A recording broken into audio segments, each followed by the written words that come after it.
So let's start the meeting on this beautiful sunny Minnesota day. It is officially fall, Wednesday, September 22nd.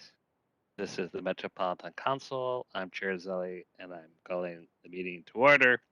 As I have been saying for the past year and a half, this is a virtual meeting. And we're doing that in accordance with Minnesota statutes 13D.021.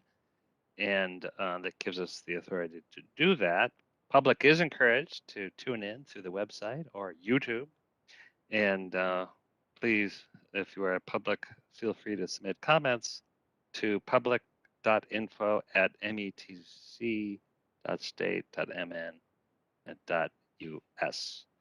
Because of the virtual nature of this meeting, Liz will be calling the roll and will do so now to establish a quorum. Liz. Atlas Ingebretson. Barber. Here. Chambliss. Here. Cummings. Here. Ferguson. Here. Fredson. Gonzalez. Johnson. Here. Lee. Here. Lilligren. Here. Lindstrom. Here. Musset. Sterner. Here. Bento. Here. Wolf. Here. Zurin. And Chair Zelli. I'm here, and we have a quorum. Thanks, everyone. Fredson's here also. Thank you. Thank you, Chris. Yes, we missed you the first time. We have the agenda that was sent out in advance, and unless I hear an objection or an amendment, I will assume that it is approved, which brings us to the minutes from September 8th. Is there a motion to approve the minutes? This is Sterner. I'd motion approve the minutes. Thank you. And is there a second? Wolf seconds. Thank you, Councilmember. Any discussion? All right, hearing none. Liz, please call the roll. Barber. Aye. Chambliss. Aye. Cummings. Aye. Ferguson. Aye. Fredson. Aye. Johnson. Aye. Lee. Aye. Lilligren. Aye. Lindstrom. Aye. Sterner. Aye. Bento. Aye. Wolf. Aye. And Chair Zelli. Aye. The minutes are approved. And now we're at the part of the agenda to welcome public comment.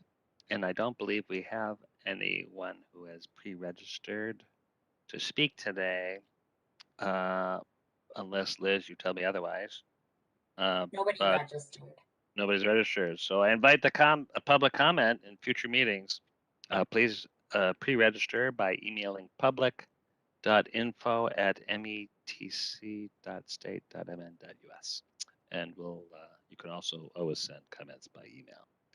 Which brings us to a business item, a joint report from Transportation Management and Community Development Committees.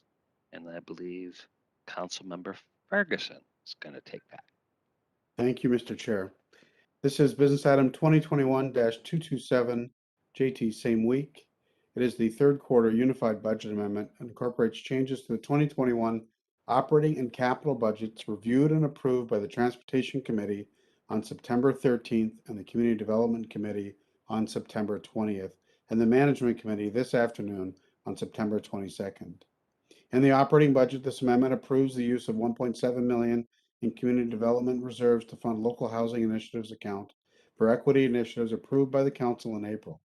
It also approves the use of $700,000 from the OPEB reserves to be used to provide $150 taxable reimbursement to vaccinated council staff this December. Lastly, it incorporates an assumed wage and benefit increase in the Metro Transit and the Metropolitan Transit services that are consistent with the recently adopted contracts. The original adopted 2021 operational budget did not include any salary and benefit increases. Moving to the capital budget, the amendment closes 9 projects and amends or reallocates funds within 31 projects in the community development capital budget. It also closes 5 projects in the Metro Transit ACP and reallocates funds among 3 projects in the CIP. It also adds to or creates 17 new projects in the Metro Transit CIP, most notably the Gold Line BRT. Lastly, the amendment closes 2 completed projects in the MTS ACP and amends 7 projects in the MTS CIP. These changes are detailed in tables 9 and 11 of the amendment. Mr. Chair, I move that the Metropolitan Council authorize the 2021 Unified Budget as amended in accordance with the attached tables. Thank you. Is there a second? Johnson seconds. Thank you, Councilmember. Any more discussion? All right, Liz, please call the roll. Atlas Ingebretson, Aye. Barber. Aye. Chambliss, Aye. Cummings, Aye. Ferguson, Aye. Fredson, Aye. Johnson, Aye. Lee, Aye. Lilligren, Aye. Lindstrom, Aye. Turner, Aye. Bento, Aye. Wolf, Aye. and Chair Zelli. What about Zero? Zero. Aye. Thank you. And Zelli votes aye. Thank you, Raymond. And that motion carried. On to the consent agenda. May I have a motion and a second to approve the consent agenda? Bento moves approval. Thank you, Sue. Second? Cummings seconds. Thank you, Molly. Any discussion? All right, hearing none. Liz, please call the roll. Atlas Ingebretson, Aye. Barber. Aye. Chambliss, Aye. Cummings, Aye. Ferguson, Aye. Fredson, Aye. Johnson, Aye. Lee. Aye. Lilligren, Aye. Lindstrom. Aye. Turner, Aye. Bento, Aye. Wolf, Aye. Zurin, Aye. and Chair Zelli. Aye. That motion carried. So now we are moving on to standing committees. And the first report is from the Community Development. Councilmember Lilligren. Yeah, thanks, Mr. Chair. The Community Development Committee brings 3 non-consent items forward for consideration tonight. The first is the City of Ham Lakes 2040 Comprehensive Plan. It is business item 2021-225. I'm especially happy bringing this forward. This is the city I grew up in the metro area. The city of Ham Lake is in central Anoka County and it's designated rural residential by Thrive MSP 2040.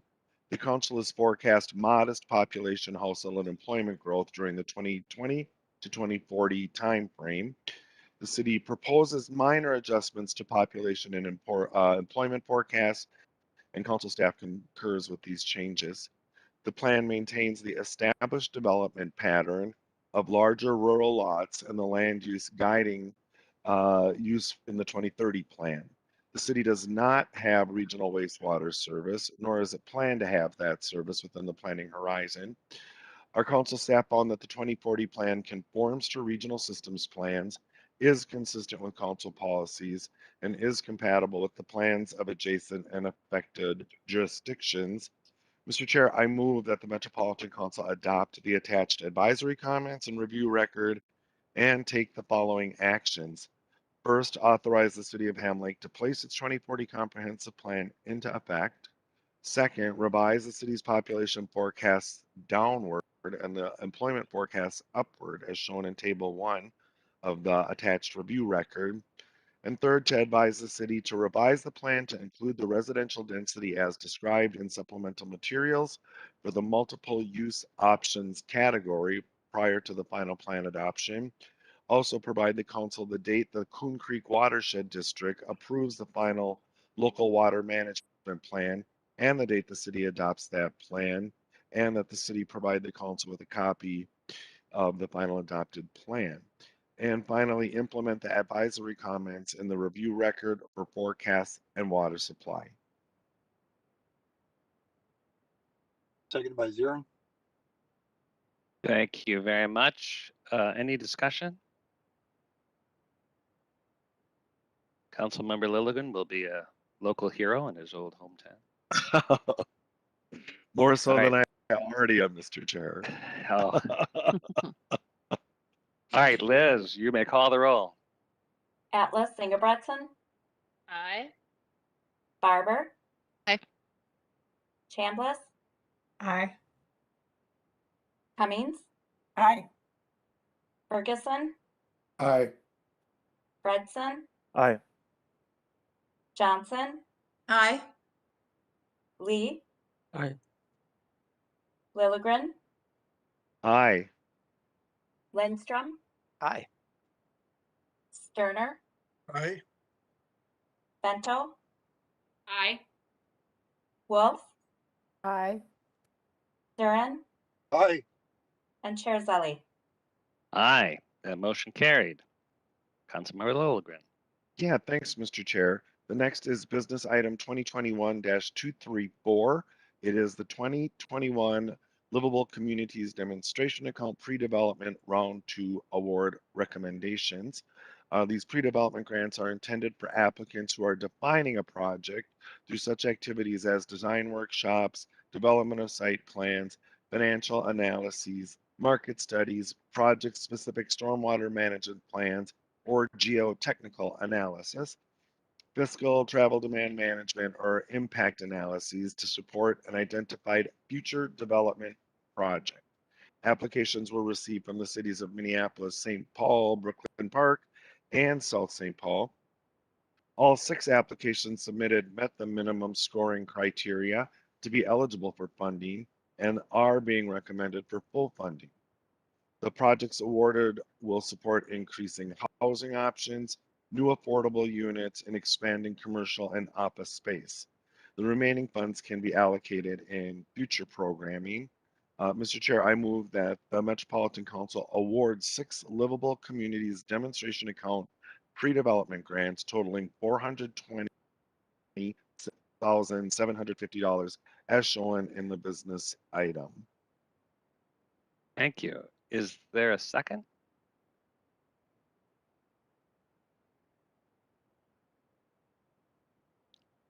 Zero, no second. Seconded Atlas Ingebretson. Lovely. All right. Any discussion? All right, Liz, you may call the roll. Atlas Ingebretson, Aye. Barber. Aye. Chambliss, Aye. Cummings, Aye. Ferguson, Aye. Fredson, Aye.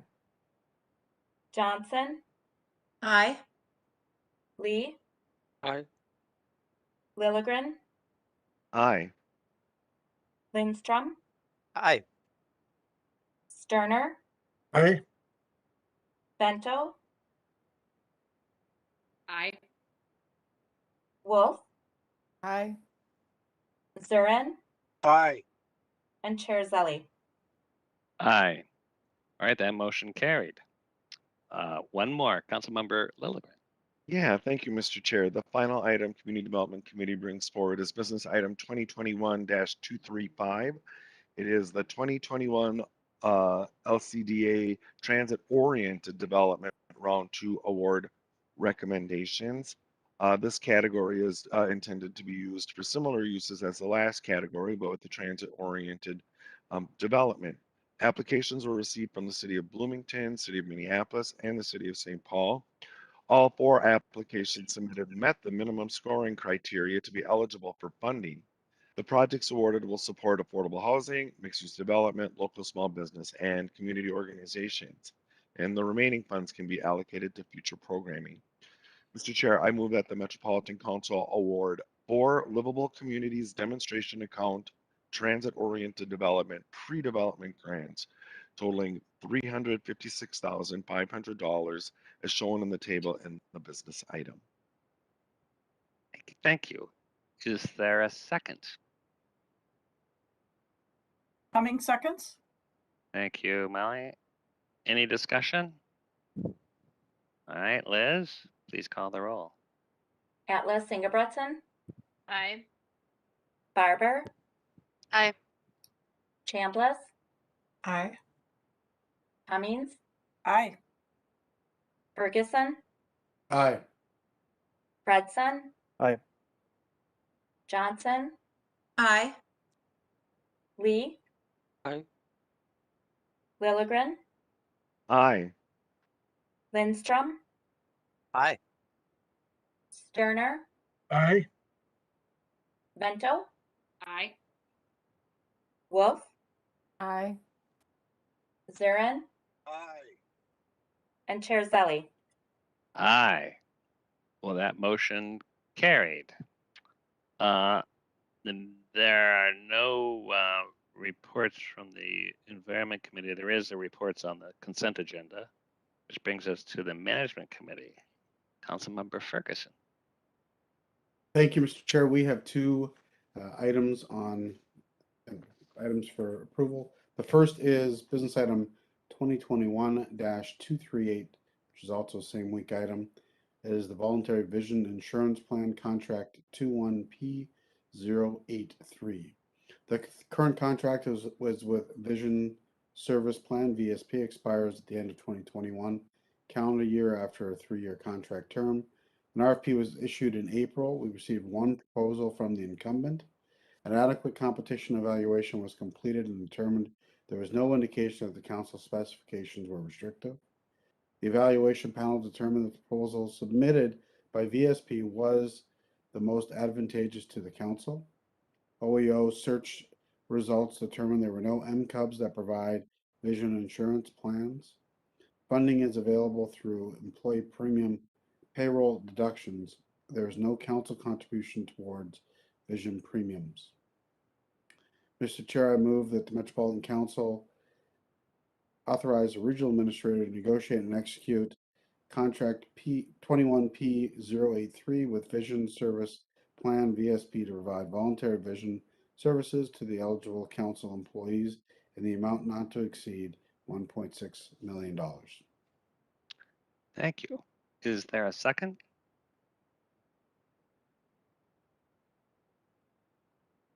Johnson seconds. Thank you, Councilmember. Any discussion? All right, hearing none. Liz, please call the roll. Atlas Ingebretson, Aye. Barber, Aye. Chambliss, Aye. Cummings, Aye. Ferguson, Aye. Fredson, Aye. Johnson, Aye. Lee, Aye. Lilligren, Aye. Lindstrom, Aye. Journer, Aye. Bento, Aye. Wolf, Aye.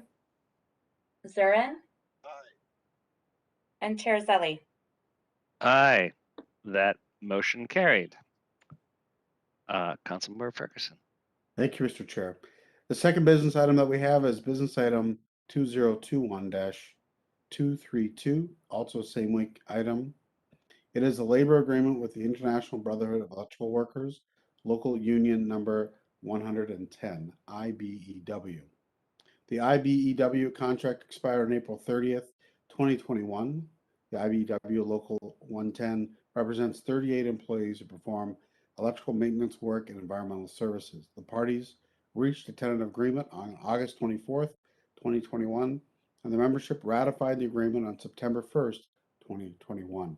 Highlights of the agreement include a 3-year contract effective May 1st, 2021, and expiring on April 30th, 2024. At $2.50 per hour general wage increase, the electrician's total package in year 1, $2.55 general wage increase in years 2 and year 3 of the contract for all active employees. The settlement follows the outside trades agreement. These employees are not covered by the council benefits plan. The total package includes payment for all wages and benefits of employees, including health insurance, dental insurance, pension contributions, and leave benefits. The wages and benefits negotiated in this agreement are consistent with agreements in place with other council labor unions. This item was reviewed and approved by the Management Committee on September 22nd, 2021. Mr. Chair, I move approval to authorize the Regional Administrator to enter into a labor agreement with the International Brotherhood of Electrical Workers, Local 110, effective May 1st, 2021 through April 30th, 2024. Great, thank you. Is there a second? Second by Lee. Thank you, Councilmember Lee. Any discussion? All right, Liz, please call the roll. Atlas Singebretson, Aye. Barber. Aye. Chambliss, Aye. Cummings, Aye. Ferguson, Aye. Okay, you gotta go. Fredson, Gotta go. Aye. In. Johnson, Good job. Aye. Lee, Aye. Ashley, I'm heading out. Lilligren, Aye. Lindstrom, Aye. Sterner, Aye. Vento, Aye. Wolf, Aye. Zurin, Abstain. and Chair Zelli. Aye. That motion is approved. Thank you. On to the Transportation Committee. Councilmember Barber. Thank you, Mr. Chair. Mr. Chair, council members, business item number 2021-247 is regarding the 2022 to 2025 Transportation Improvement Program. The TIP is a 4-year program of transportation projects funded in part or whole with federal funding. The 2022 to 25 TIP is a multimodal program of highway, transit, bicycle, and pedestrian projects in the Twin Cities metropolitan area. The TIP includes $5 billion in projects and contains projects using federal formula funds selected by MnDOT and the council and projects selected through the regional solicitation. The TIP is consistent with the transportation policy plan adopted by the Metropolitan Council on November 18, 2020, with FHWA FTA conformity determination established December 4th, 2020. TAB held a 45-day public comment period and received and accepted the public comment report, which included 478 comments from 147 sources. Therefore, Mr. Chair, I move that the Metropolitan Council concur with the Transportation Advisory Board action to adopt the 2022 through 2025 Transportation Improvement Program for the Twin Cities Metropolitan Region, certify that the Twin Cities Metropolitan Planning process is addressing major issues facing the metropolitan planning area and is being carried out in conformance with all applicable federal requirements as outlined in the business item.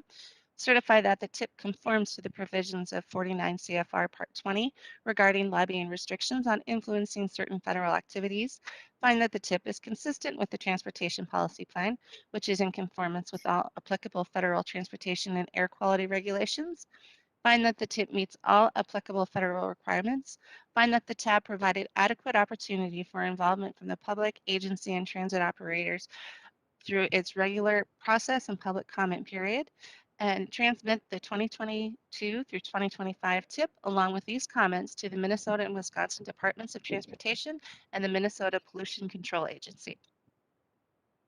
Thank you. Is there a second?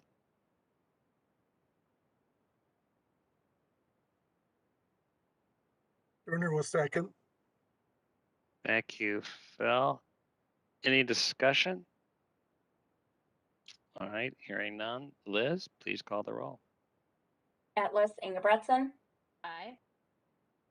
Barber. Aye. Chambliss, Aye. Cummings, Aye. Ferguson, Aye. Fredson, Aye. Johnson, Aye. Lee, Aye. Lilligren, Aye. Lindstrom, Aye. Sturner, Aye. Bento, Aye. Wolf, Aye. Zurin, Aye. and Chair Zelli. Aye. That motion's carried. So I think that brings us to other business. There's two items. The first item is a business item 2021-246 to establish the climate work group and appoint members. So just so you all remember or recall that at a committee of the whole meeting, I think it was in the spring of this year, council staff provided an update on the development of a climate action plan. And several council members subsequently expressed some real support for establishing a work group, much like our other work groups, to kind of help guide the development of that agency-wide climate plan. So what this business item is to kind of consider that high-level direction for that climate action plan and to help kind of guide the work. The group will work with council staff on guiding the development and implementation of the plan, including the following. Identifying opportunities for council member, partner agency, and public engagement, identifying areas in the plan where more investigation or discussion is needed, identifying barriers to implementing impactful strategies and potential solutions to overcome those barriers, and guiding and monitoring the progress of the plan development and implementation, and identifying emerging climate change issues and strategies for the council's consideration. So as is true for our other work groups, as a reminder, this is an internal and advisory process only. This group will not be making any formal decisions nor setting policy. It is really intended to be discussions at various decision points, but it will lead to additional consideration in the standing committees where the council will be able to take actions. The climate action plan itself will be presented to the full council for review and adoption. So the proposed action is that the Metropolitan Council approve my recommendation to establish the internal advisory climate work group through December 31st, 2022. And the second is to appoint the following members who have volunteered to serve on the work group. That's Peter Lindstrom, who would be chairing the group, Linnea Atlas Ingebretson, Deb Barber, Chai Lee, Susan Bento, and Raymond Zarin. So at this point, I'd entertain a motion to adopt that action, those sets of actions. So moved, Mr. Chair. Thank you, council member. Is there a second? Coming seconds? Thank you, Molly. Any more discussion? Mr. Chair, I just w- one question. Yes. Would the group be able to also just consider whether or not sort of in the next planning cycle, there should be sort of a, I don't know what, like a policy plan that the council should have around the environment, something that we would be asking cities to sort of think about, similar to our housing policy plan, and just at least consider that idea in their work, whether or not that would make sense or not make sense as they go forward. I mean, as I interpret it, and by the signal the chair just gave, I think they'd be very open, given these are fairly broad parameters. There's very specific about the climate action plan, but if this group should see to make some advice or recommendation toward we consider that kind of action, we bring it to the full council to consider. Is how I read that. Councilmember Wolf. Thank you, Mr. Chair. Adding the housing policy plan was not without controversy. And I think adding a climate plan for cities would be even more controversial since it's well outside of the council's wheelhouse. I would caution against trying to give ourselves another system that we don't actually have in statute. So I think that, given that comment, I would say that that also means that if that were a direction we'd want to go, we'd want to bring that back to the full council for debating and considering whether we have the authority and whether in what parameters it would make sense. Yeah, thanks. Thank you. Any other discussion? All right, Liz. Chair, You, I have my hand up officially. I'm sorry, I didn't. That's okay. I'm looking at the screen. I don't see it. Sorry. I Go know ahead. it's hard. I just wanted to say that I really support us. We do have to start thinking about the future, especially as it relates to climate, and need to take the roles that we have intentionally to think about what needs to come next, and not just look at what we've done historically, but the spirit of what the council is required to do, and what science supports. So I appreciate your comments that it should come back absolutely for discussion and debate. I think you said at the full council. I just wanted to share that concept for the spirit of what we do. If we're always looking just to what we currently can do, there's many innovations as institutions that we would not have done historically if we just continue to do what we've always done. Thanks. Yeah, thank you for that comment. I'd also like to point out we actually are engaged in a number of activities related to climate and sustainability, which is one of our 4 core, kind of goals as the council, and research tools for communities and some programs. So it's not, we shouldn't be lost that we are not just worrying about our own carbon footprints, but by kind of setting some regional activities for the region. Any other comments, questions? Mr. Chair? Yeah. Go ahead, Thank you. Councilmember Johnson. Thank you, Mr. Chair. Just to this point, thank you for all of the comments on this point. I think it is always a good place to start in our own backyard. So what we can influence as a Met Council ourselves is really good to make sure we've got that in policy and practice, because we do control our own selves. I do acknowledge and appreciate Councilmember Wolf's point, because when we go outside of what the legislature allows, that can have unintended consequences. But to Councilmember Atlas Ingebretz's point, it's important, and we're moving in that direction as a region.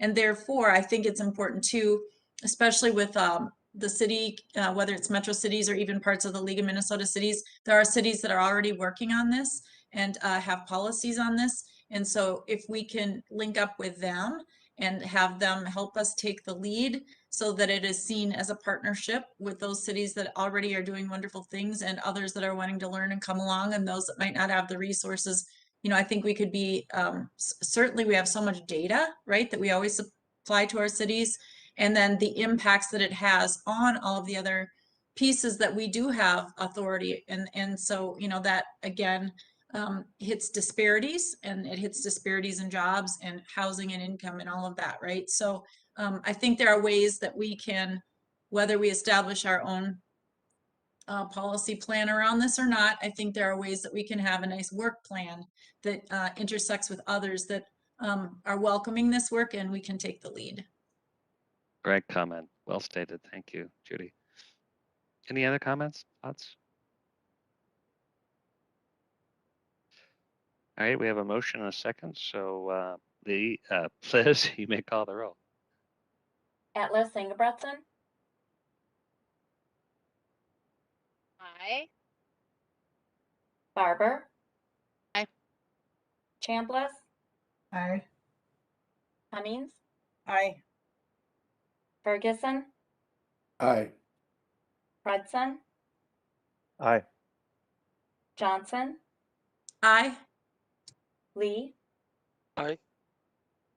Willigren, Aye. Lindstrom, Aye. Sterner, Aye. Bento, Aye. Wolf, Aye. Zurin, Aye. and Chair Zelli. Aye. That motion carried. All right, the next business item is 2021-253, COVID-19 vaccination or testing protocols for council members. Resolution 2021-29.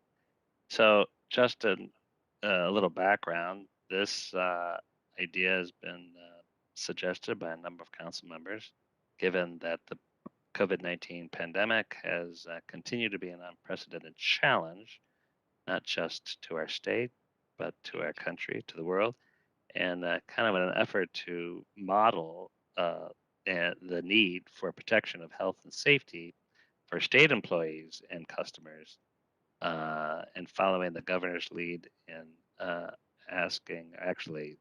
directing all the state of Minnesota to adopt a policy requiring employees who are accessing the workplace or providing agency services outside of their homes to be fully vaccinated against COVID-19 or undergo mandatory COVID-19 testing at least weekly. So, and likewise for our own council employees, the council is requiring its employees to comply with a vaccination or a testing procedure as of October 11th, 2021. So in the spirit of this resolution is to adopt the attached resolution, which is in your packet 2021-29, pertaining to the COVID-19 vaccination testing protocols for our council members. Is there a motion to put that into effect? Mr. Chair, this is Councilmember Barber. I'd like to move the item. Is there a second? Bento seconds. Thank you. Any comments, questions about what this is? Mr. Chair. Yes. Councilmember Johnson. And I should have asked this in management, but I didn't. Earlier, we adopted a incentive program, so to speak, for vaccinations amongst council employees. And I just want to note that my understanding would be that council members as contractors would not be part of that program. Would that be correct? That's my understanding, unless the regional administrator contradicts me, that we're not offering the incentive for us. And Mr. Chair, that's correct.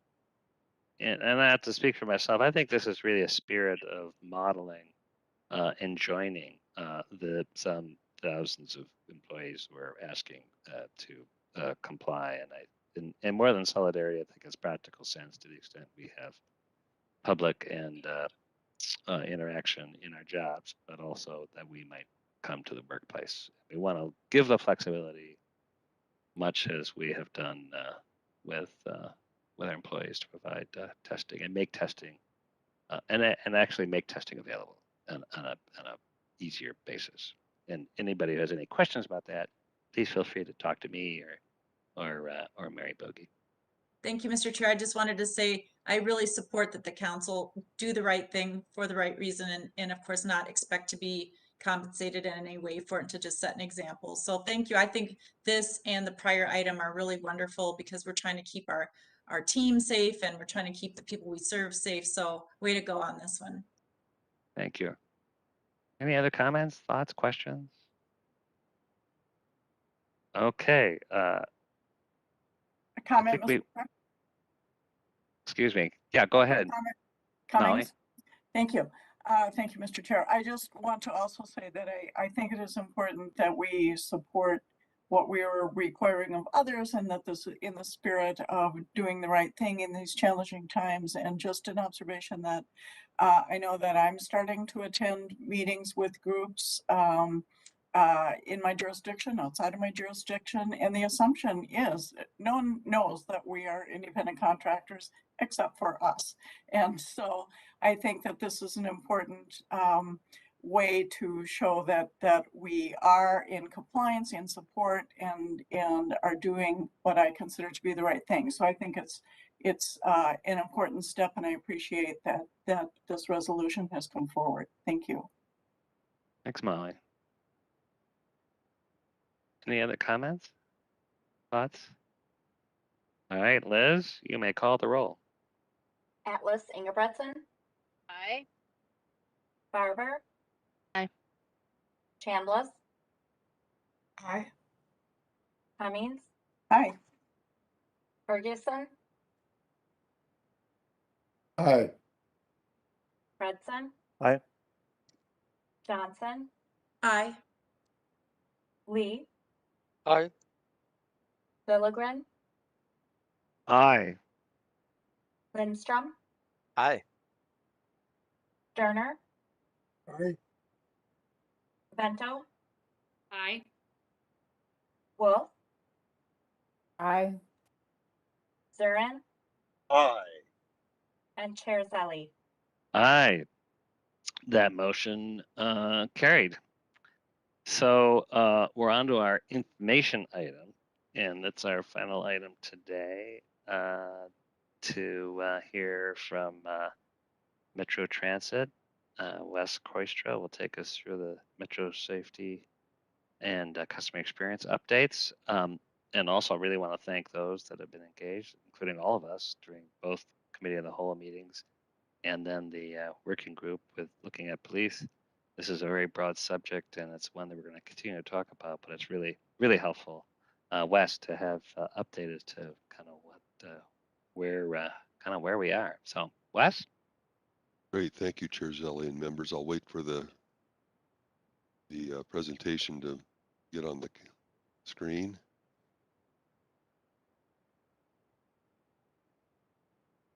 And why don't we move to the next slide right away, if we will.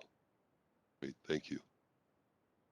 So the purpose this evening is to provide a broad-based overview of the work of the Council and Metro Transit that supports the themes of the Citizens League public engagement on transit safety. What this is really intended to do is to provide a baseline of what's in place and in motion, and for the Council to start from as it considers what additional steps need to be taken.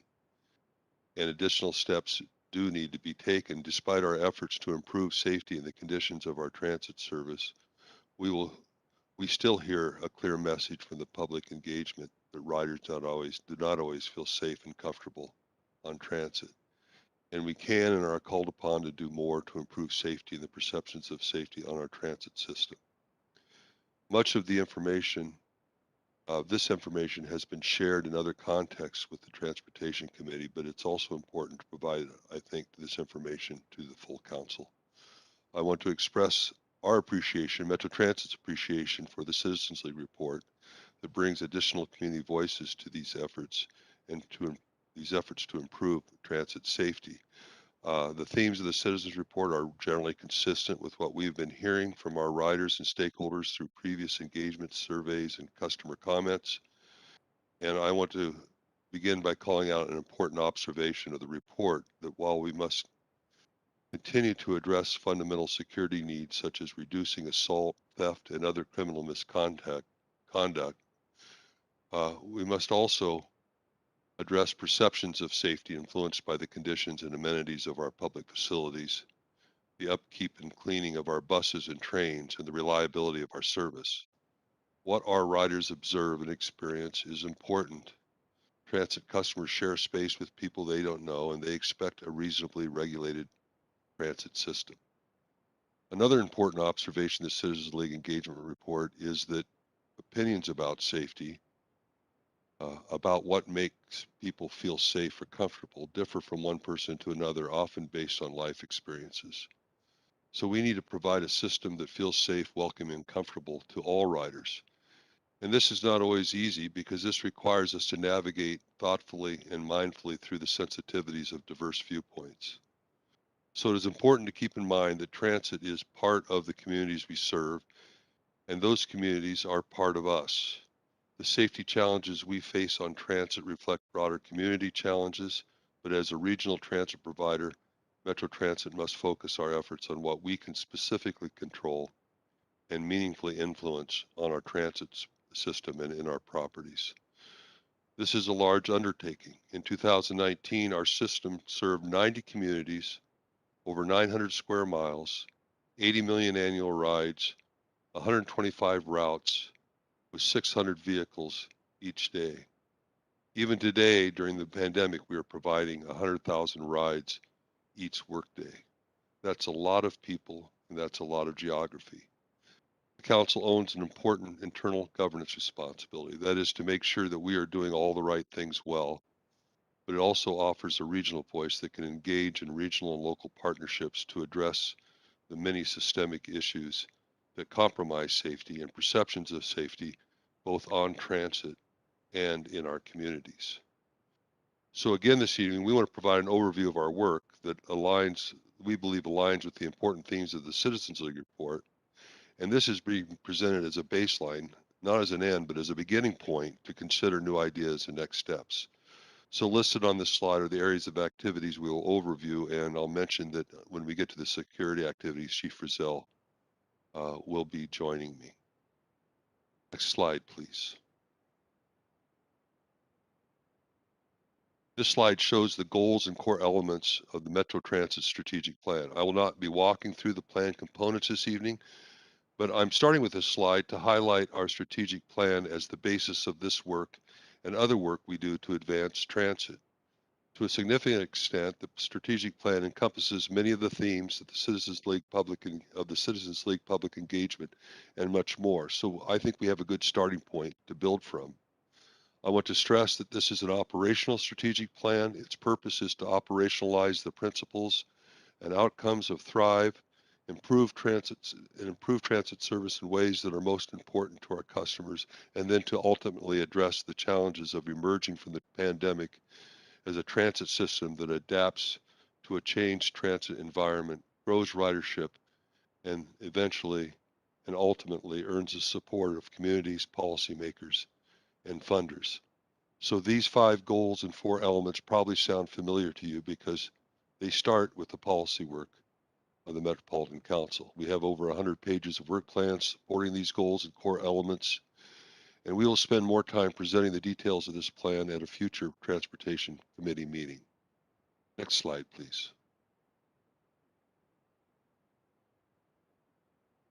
The Citizens League report associates the condition of our facilities with rider perceptions of safety, and the Council has supported our efforts to invest in and improve the cleanliness of our buses and trains and the upkeep of our public facilities. Over the past 2 years, we have added staff, excuse me, we have added staff to pick up the light rail trains at the end of each run. We have added 16 staff positions to improve the cleaning and upkeep of our facilities, And our 2022 operating budget includes 6 additional staff to further enhance bus shelter cleaning and upkeep. In addition to the cleaning and maintenance, this is in addition to the cleaning and maintenance staff added to support new facilities like those those Orange Line stations, D Line stations in the new Minneapolis garage. The enhanced cleaning and disinfecting of our buses and trains that was started during the pandemic will continue indefinitely. And all light rail vehicles in service have had their cloth seats replaced with plastic seats. Next slide, please. In 2021, we added 23 new shelters and replaced 30 shelters. Lighting improvements were added to 11 other shelters. Our capital improvement plan funds 270 new shelters and will be adding heating and lighting to 80 bus shelters. In addition, we are transitioning our transit shelters to clear glass to improve security. More significant upgrades will be accomplished through the development of bus rapid transit lines. Examples of safety and reliability features at the BRT stations include real-time next trip signs, enhanced shelter lighting, push-button heating, and emergency telephones. We can already see these improvements on the existing A lines and C lines. Orange Line, D Line, B Line, and E Line, all fully funded, will bring a total of 127 stations with these amenities. And these stations replace the older, less secure stops and shelters on our most well-traveled routes. Gold and Purple lines will have 44 stations with these amenities.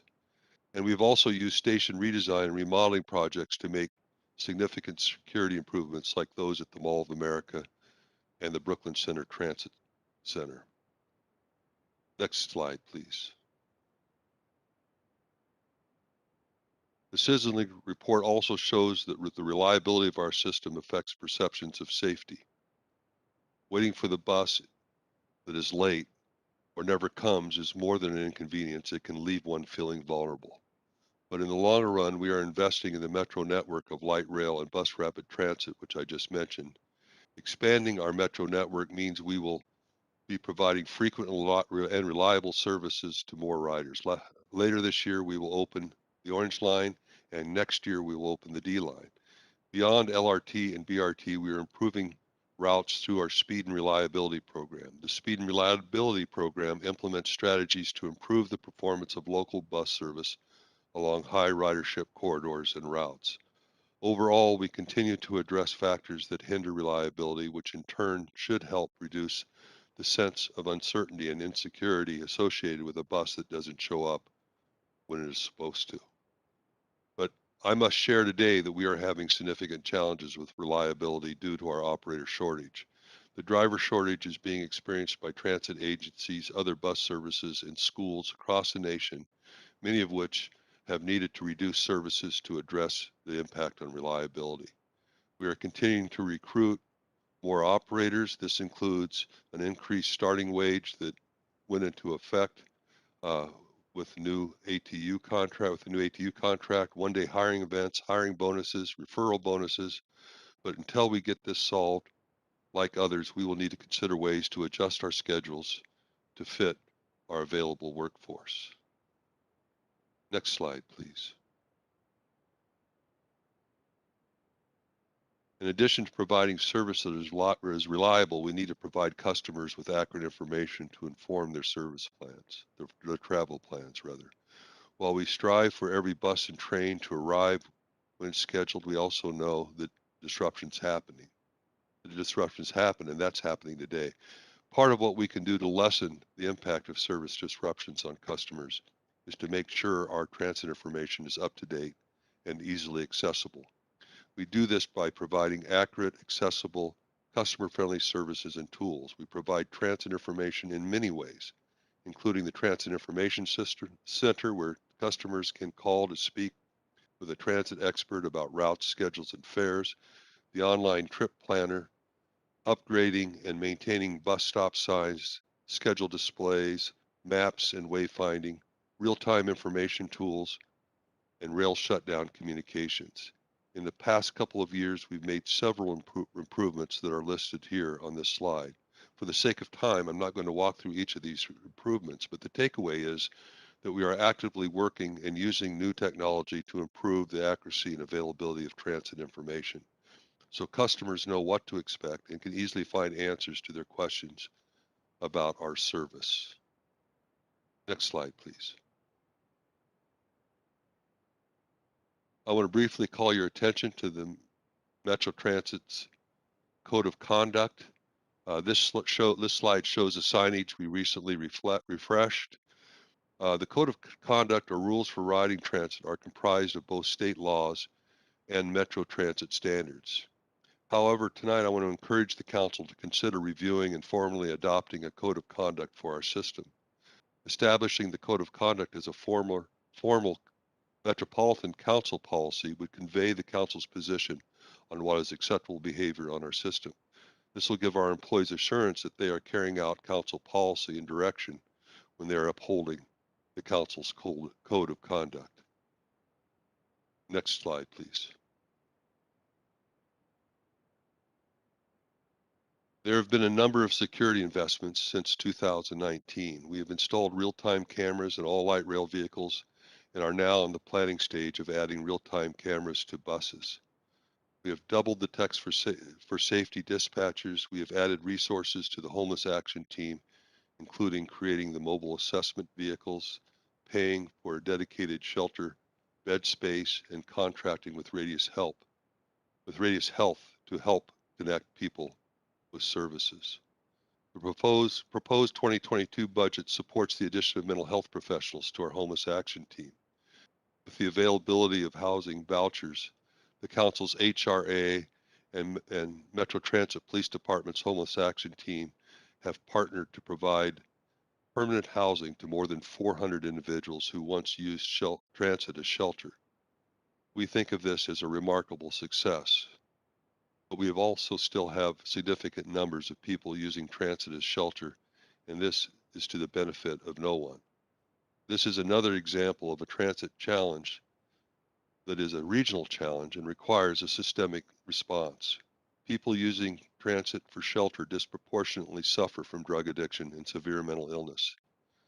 They are often not accepted at traditional shelter and housing options because they require more than shelter or housing.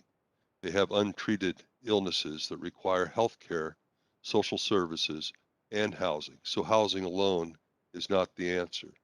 While transit is the last door open and people without shelter are often offered transit passes by service agencies to use transit as shelter, there is no dignity in using transit as shelter. This is no solution for replacing gaps in our health care and social service systems. And we know those that have severe diseases of the brain require and deserve treatment like any other with severe health conditions.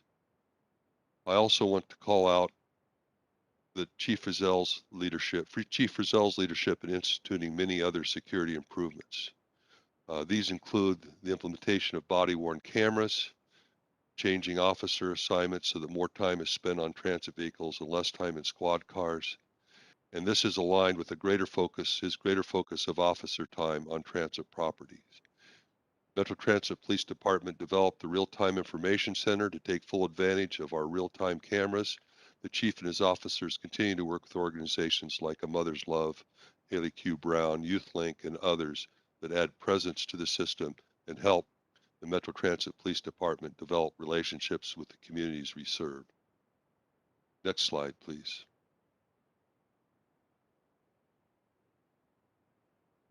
You'll recall that in July, we announced a transit security initiative to hire additional personnel to increase presence on our system.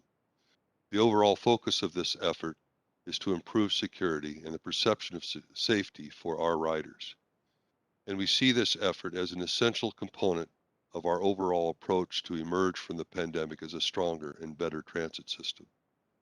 This initiative will increase Metro Transit's official presence on its service and at its facilities in ways that will not require unnecessary increases in police officer presence.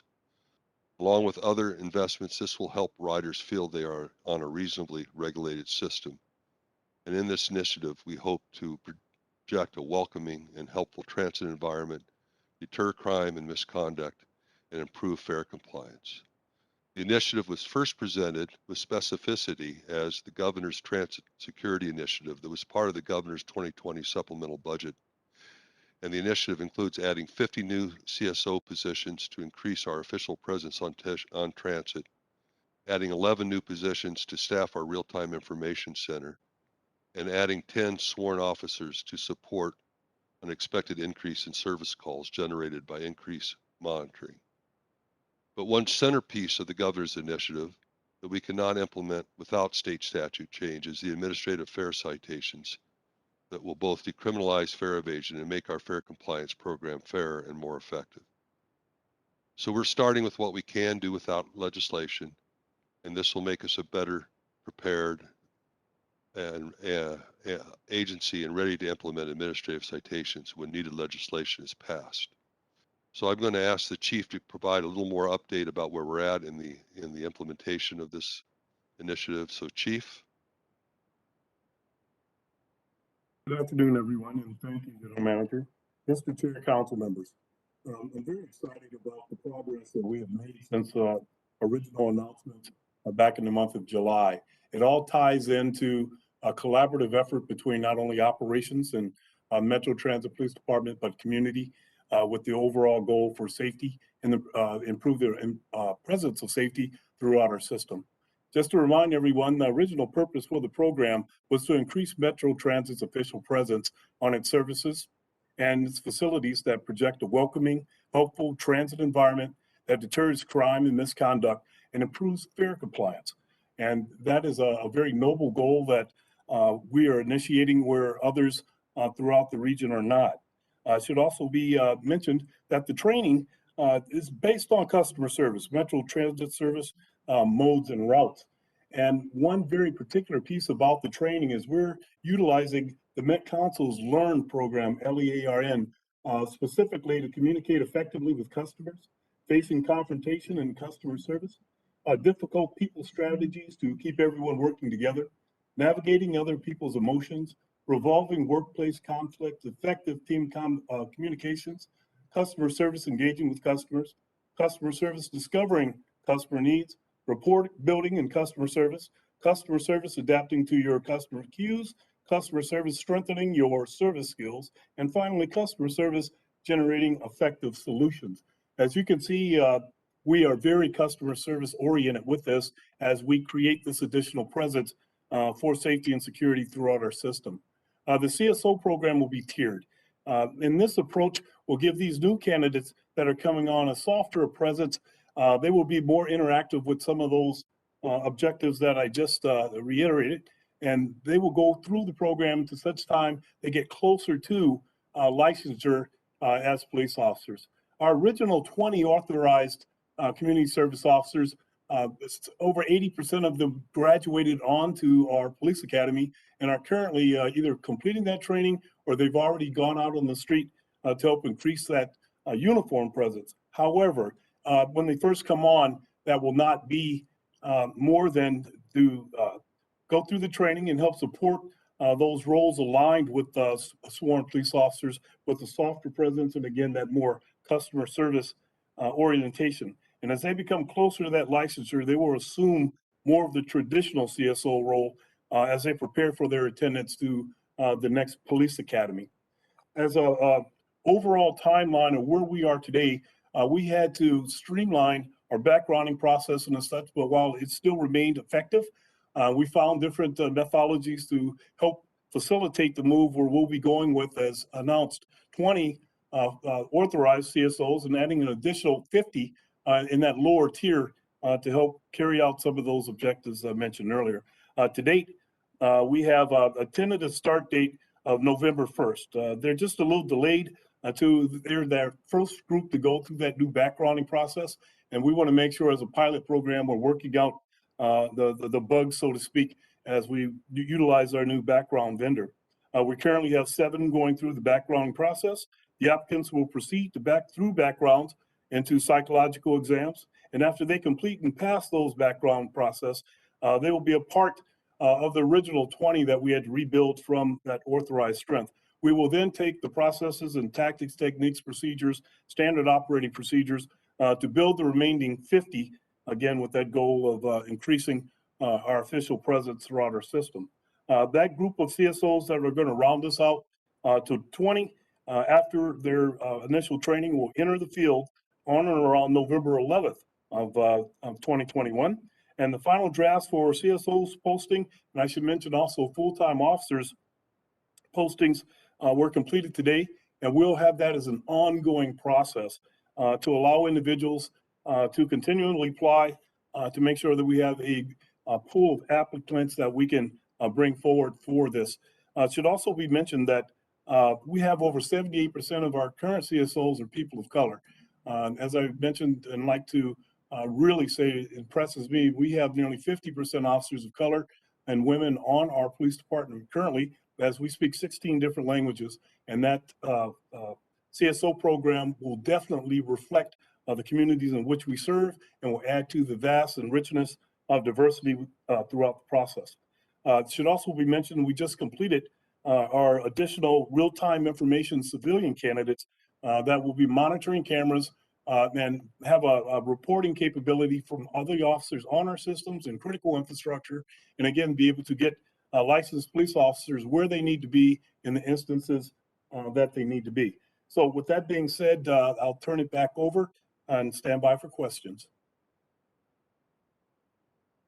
I'll just quickly add that the 50 new CSOs will be wearing uniforms that are like a polo shirt and pants, and the uniforms are designed again for a welcoming presence. Those 50 will also not be carrying tasers, unlike the other 20, and so they'll be equipped differently. And again, the focus is really on customer services and providing a presence and a monitoring presence that is welcoming and customer oriented. Next slide, please.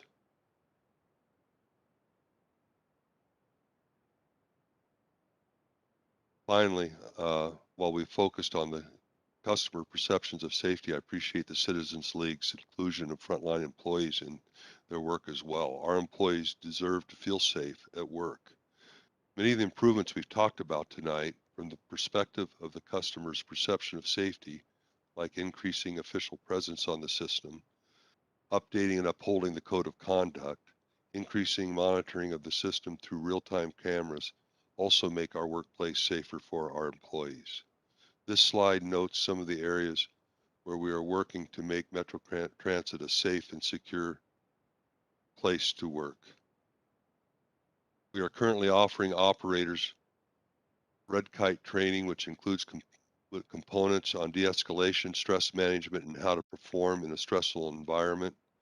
Since the start of the program in 2018, 635 operators have completed the 3-day training, and 12 more will complete their training this week. We are working on expanding the contract for this type of training to train operators as well. Additionally, operators will have the opportunity to complete an aerosol self-defense training in October, and a component of this training also includes de-escalation.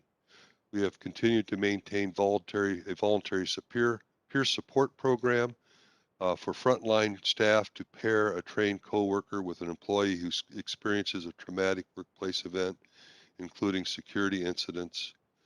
Metro Transit operations staff are starting a new resiliency program that will have peer support as a cornerstone, with additional groups of employees who can function as resources in the critical hours following stressful events.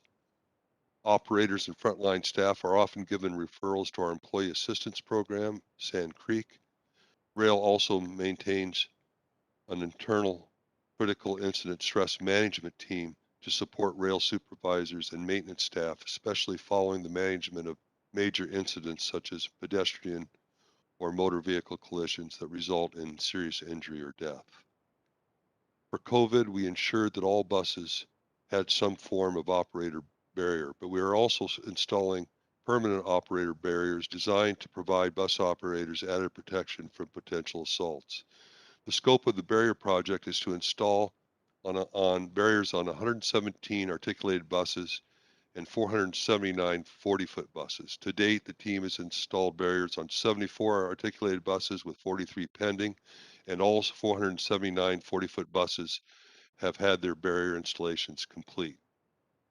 Metro Transit Safety and Security Committee meets monthly to discuss safety and security issues and research solutions. The committee is made up of employee representatives from each garage and several managers from across operations, safety, and the Metro Transit Police Department.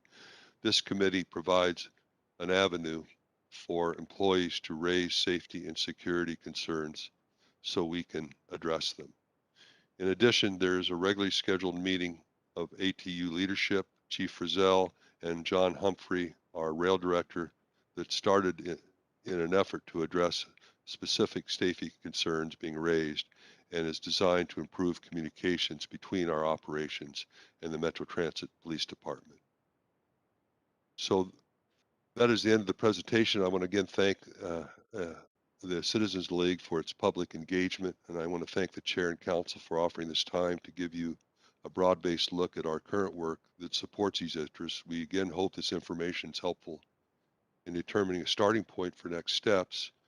There's a lot happening, but clearly not enough because we continue to hear our riders' safety concerns, and we look forward to supporting the work of the council and receiving its direction on what more can be done to make services better for our customers. So thank you, Chair. Thank you, Wes. This is really helpful. And I know as a council members, we really appreciate the detail because it's an area we really have a lot of interest in. I see that Linnea has a question in the chat. Linnea, do you want to just ask that? Sure. Thank you, Chair. And thank you, Wes and Chief Frizzell. One of the things that I've talked about in the past, we've talked about in the past, and I don't know if maybe there was a lot of wonderful information presented, so I might have missed it. But one of the things that came up clearly in the research, and I certainly have heard and experienced and shared concerns around, and our own looking at our engagement with young people, is that we have in the past contracted with ambassador programs. These are people who are experts in working with youth and in community. And I've brought up multiple times, many institutions have used these groups to tremendous success. And they cost a fraction of what officers cost and are successful. And we've had community groups reaching out to us recently to ask us why we're not using services and supports that really are designed and have the network and the resources to really successfully engage populations without having to make it a police issue, in particular because we have such formal relationships with K-12 school systems. So I'm just wondering, maybe I missed that piece, but I'm wondering if you can talk about can we take advantage of something that costs us less, is more effective and efficient, and meets community needs? Wes, Eddie, which have you? I can take that through the chair. Councilmember Atlas Engelbressen, I thank you very much for that question. And yes, we've heard you and the community as we talk about engagement with our youth. And as we all know, with our Go Passes, the youth have frequented our system on a daily basis now that school's taken back. So that fact's not lost on us. We have a long-standing relationship with YouthLink, which does exactly that. Matter of fact, we were key players in an event last week that announced the 20-year retirement of Dr. Heather Husby, who's been very, very beneficial for the youth and the interaction throughout the system and throughout the region. So we have a place at the table to utilize that as a resource as we engage with our youth, both at our platforms and on our buses and of course on our light rail. It should also be mentioned that we have ongoing relationships with livability teams that have specialists in regards to the juveniles, such as Mother's Love, as Mad Dads. We also have ambassadors over in St. Paul, as well as other community organizations that they're very flexible in our needs when we're looking at those various activities, not only with juveniles, but with the community in general. Chair, if I could. Sorry, on mute. Please go ahead. Okay, so so we have had ad hoc, not consistent, and not clearly committed to or really strategically implemented these programs. It has changed from one leader to another. So I know that you're working with these groups, and that's exciting. What I'm saying is systematically, we need to understand. So I'm talking at that, at the policy level, at our system level, what are we acknowledge that what these groups do, share and make sure that we're budgeting appropriately for them, and that we are not that we're using that good knowledge. And just, it's something that has to be navigated and negotiated every year on contract, which is maybe a thing, but we're not consistent. And the community needs us to be consistent. It needs to be a clear part of our strategy. And that's what I'm trying to kind of get to. Is it something that we are increasing the use of, not staying status quo, or not really being clear about what the benefits are, and stating that as a part of our plan? Through the chair, Councilmember Atlas Engelbretson, absolutely. I have a ceiling coming out of my budget of upwards of 50,000 to utilize those different organizations exactly, and the establishment of those relationships. And as we speak, we're working with procurement to do a contractual review on all those organizations to make sure that we have the right mix, and then we do include those in our activities out in the system. Chair, last time. So I want to make sure I heard you correctly. $50,050 is the ceiling you have for working with these groups. And if I'm not incorrect, that is a decrease from previous years. Is that what I heard correctly? That's per group, ma'am.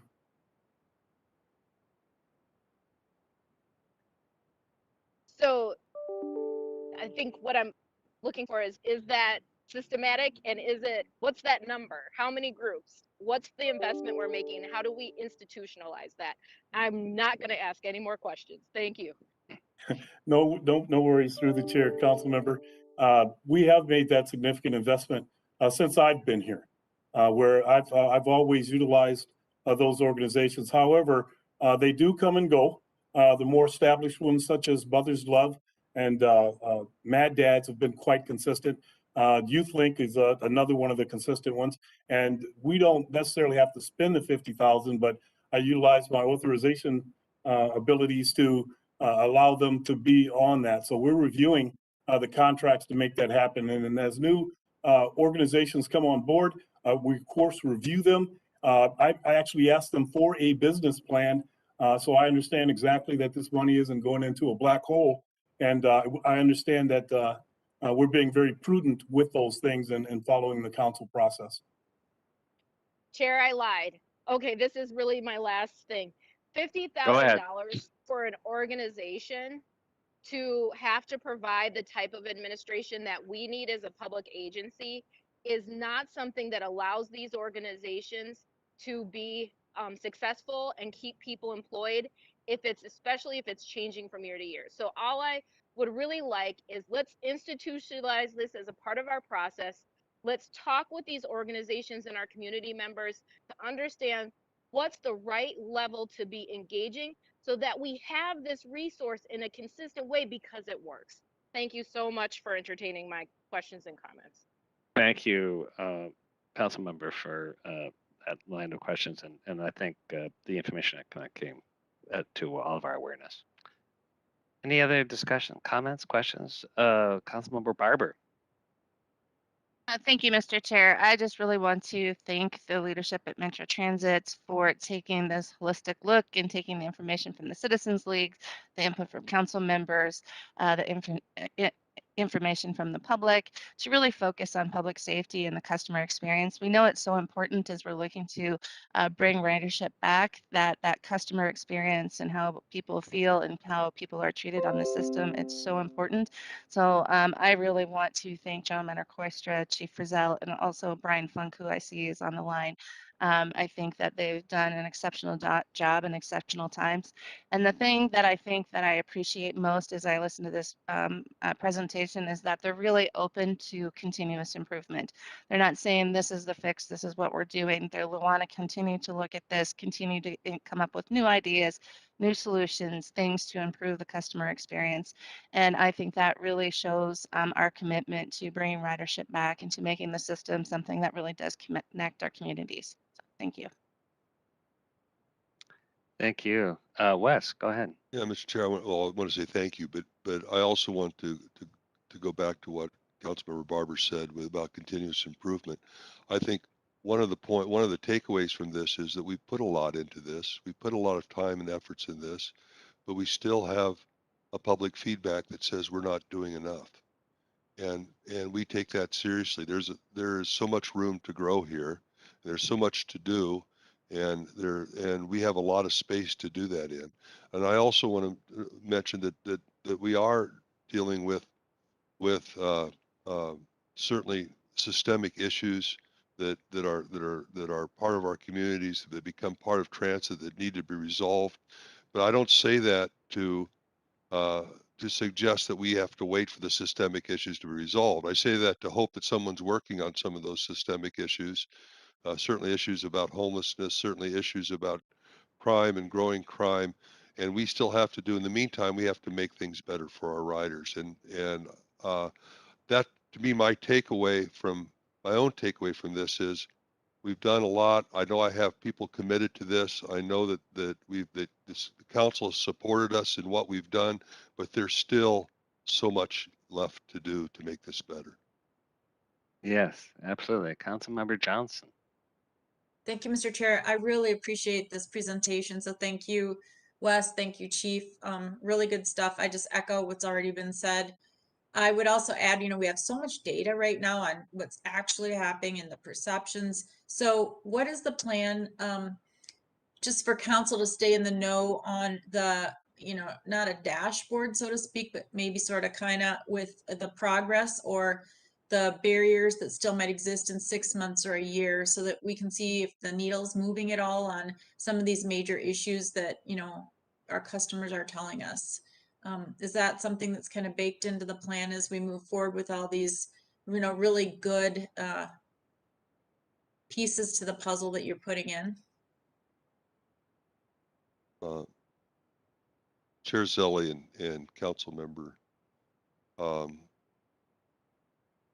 one thing that we're hoping comes out of this is to get some additional direction from the council about what kind of data would be useful in this, and we certainly have thoughts about that, about what that might include, and we want to participate in that. But we want to bring you information, and I think you're making a good point that we need to bring more information to this council, and we need to bring more performance information and more situational information to this council. And you're right, we have a lot of data available to us. In terms of the strategic plan, we're developing performance teams across the agency to really measure how we're doing and progressing in those efforts. But that's progressing in those operationalizing efforts. It's not the data that you're talking about in terms of things like assaults, thefts, calls for service, and again, I'm using examples, but I think we would benefit from the council telling us what they're most interested in, and then we're obligated to provide that for you and find a way to provide that for you. Mr. Chair, just a quick follow-up on that. Sure. And so Wes, yeah, for sure, data around the hard stats, whether it be assaults and other types of crime or whatever, but really on the operationalization, is that the word I'm looking for? Sorry, feels like it's Friday and it is not. It's a word now. Yeah, whatever. Thank you for your patience with me. But just, whatever things that you can demonstrate to us, and I'm sure the Public Safety Task Force group will be looking at those types of things too, that the council would be interested in. And I see Chair Chambliss is nodding her head, so that's really good. And again, even though that's a subgroup of the council, just again, including the rest of us in, if there might be things that you're unclear of that we'd want to know about. I think there's just so many things that are important to our clients, our riders, the people that depend on us every day, the hard stats, but also the soft stuff, that perception versus reality and the experience side of things. So anyway, I'm looking forward to it. I think we've set a really good baseline, and by we, I mean you guys. And it sets us up, I think, pretty well to track, how we do in the future and as the new normal comes back with ridership. So hats off to everybody. This is not easy work. You can tell everybody's very passionate about it. I know you must all be exhausted, but you have my deep gratitude. So thank you. Thank you. I know we have Councilmember Wolf, then Chambliss. Thank you, Mr. Chair. I appreciate the efforts at extra cleaning and repair of the facilities and the vehicles. I'm curious as to, do you have the tools you need to catch people who are doing the damage to try to prevent it from happening in the first place? And if you do catch them, are the city or county attorneys prosecuting them, or is it the same sort of issue that we've had with the fare enforcement where tickets aren't enforced?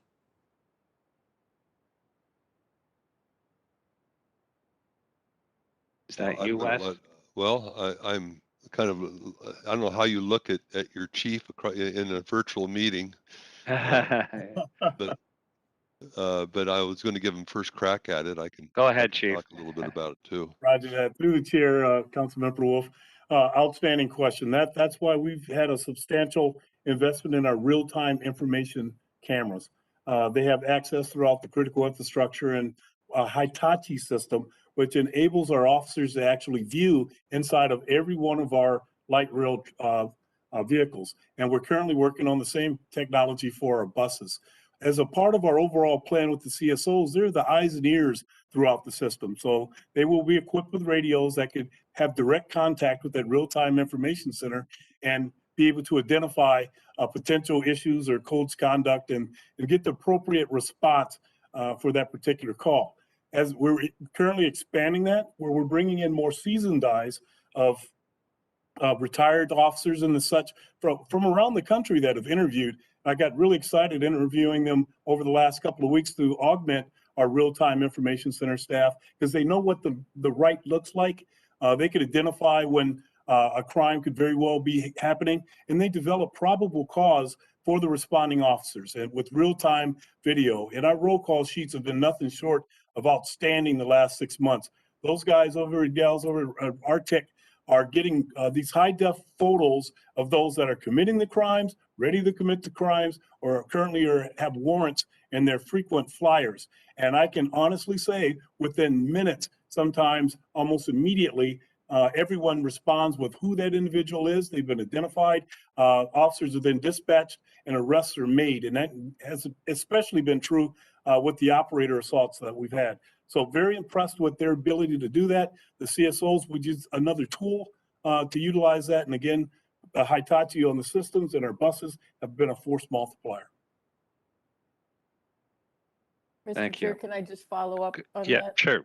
Go ahead. There was a second part to that question. After you catch them, are we getting cooperation from the city or county attorneys to hold them accountable?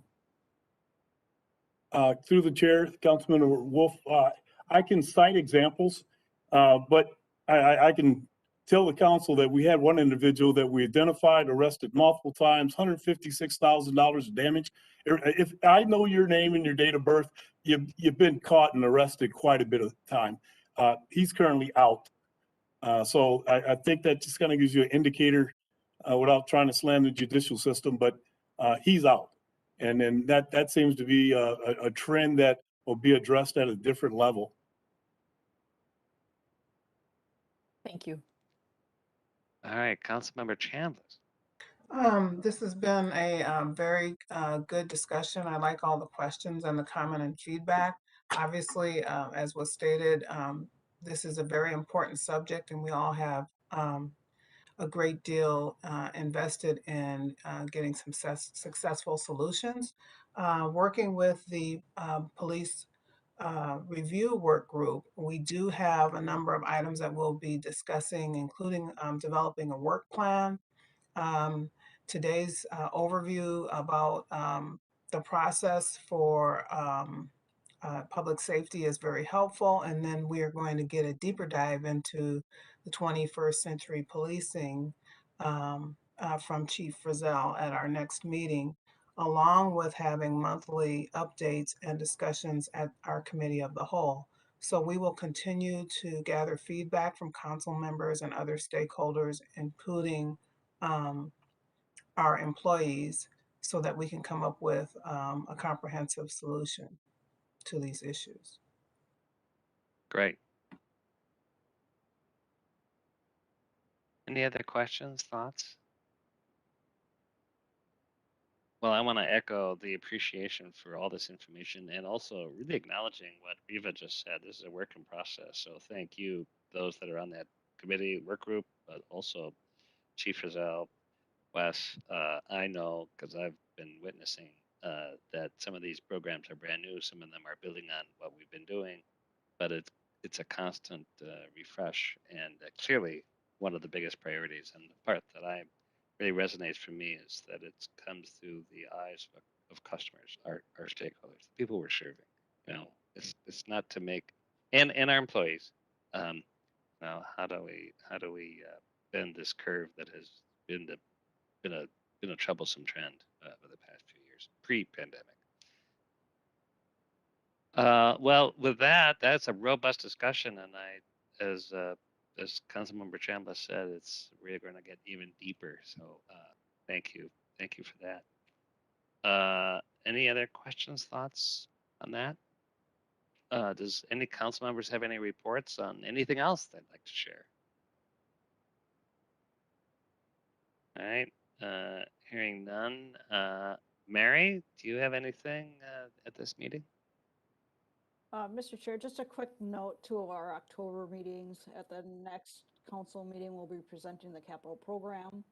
And then we'll follow that up at the second meeting in October with adopting our public comment unified budget. So that's the combination of the capital program with the operating budget. From that time on, we have our open public comment period all the way up until the time we adopt the budget in December. It's that time of year. It is. Thank you. Mary, I'm sorry, Ann, do you have anything? Thank you, Mr. Chair. No reports from the General Counsel. All right, everyone. Well, this was an action-packed meeting. We covered a lot of ground, a lot of actions, and really good information and discussion. So thank you all. It's still a beautiful day. And even though it's the first day of fall, there's a little daylight left. So I suggest we all go see some of it.